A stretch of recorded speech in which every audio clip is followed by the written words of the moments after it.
Si je prends aujourd'hui le temps de poser mes doigts sur le clavier, ce n'est ni pour crier à l'injustice, ni pour désigner les coupables. Le titre que j'ai choisi, La tempête après le calme, dit déjà assez clairement ce qui m'anime. Cette agitation diffuse, ce manque de silence intérieur, cette absence de recul qui traverse nos vies et finissent par les fatiguer. Le manque de calme engendre le manque de réflexion qui lui-même nourrit le stress. Et ce cercle vicieux, nous l'entretenons sans même nous en apercevoir. Nous nous pressons de réussir nos existences comme on coche une liste de tâches, le travail, le couple, les enfants, les relations humaines. Nous courons après tout, sauf après le temps lui-même. Et surtout, nous oublions de simplement faire les choses sans les soumettre sans cesse à l'exigence de l'efficacité.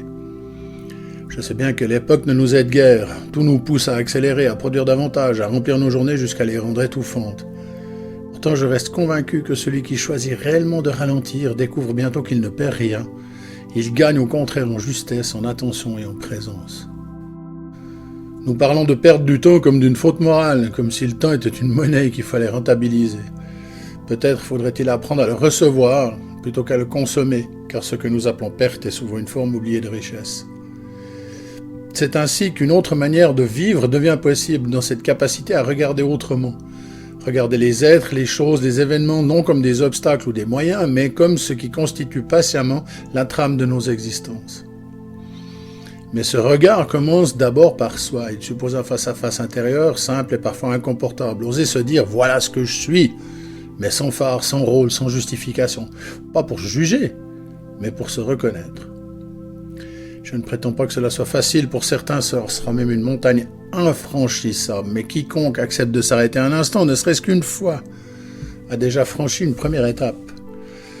Notre société, en vérité, nous entraîne sans cesse dans le mouvement, aller faire ses courses, se déplacer, travailler, se divertir. Tout est organisé pour que rien ne s'arrête. La lenteur est devenue suspecte, le silence est devenu rare, et le simple fait de prendre son temps semble presque une transgression. Nos dirigeants eux-mêmes nous invitent à produire toujours plus, à être toujours plus performants, comme si le monde allait s'effondrer demain matin. Le capital humain s'use dans cette course, tandis que la nature, elle reprend patiemment ses droits. Nous pensons avec la lassitude de l'âge et nous agissons avec l'imprudence de la jeunesse. Nous manquons de cette sagesse intermédiaire qui unirait l'élan et la retenue, le désir d'agir et la capacité de comprendre. La solution, si elle existe, ne viendra sans doute pas d'un système, ni d'une idéologie, ni d'un programme. Elle se trouve simplement en chacun de nous, dans notre manière de nous tenir au monde, à apprendre à réfléchir avant d'agir, à discuter plutôt qu'à s'affronter, à comprendre plutôt qu'à juger. Pour ma part, j'ai trouvé un outil simple, le bilan. Chaque matin, je prends quelques minutes pour regarder ce que la veille m'a apporté de clair et d'obscur, de léger et de lourd, non pour effacer l'un au profit de l'autre, mais pour chercher un équilibre, une juste place.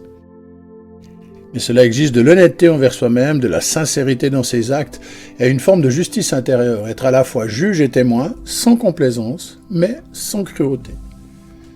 Je terminerai en revenant à mon titre, La tempête avant le calme. Je l'ai volontairement inversé, car l'homme fait trop souvent une montagne d'un caillou et un caillou d'une montagne.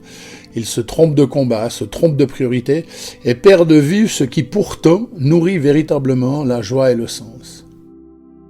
Je ne cherche pas à refaire le monde, même si parfois la tentation existe.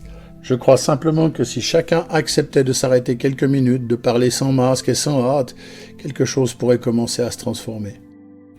Je ne suis ni philosophe, ni homme d'État, ni médecin de l'âme. Je suis simplement quelqu'un qui a voulu déposer ses mots comme on dépose une pierre sur un chemin, pour celui ou celle qui passera par là et prendra le temps de la regarder.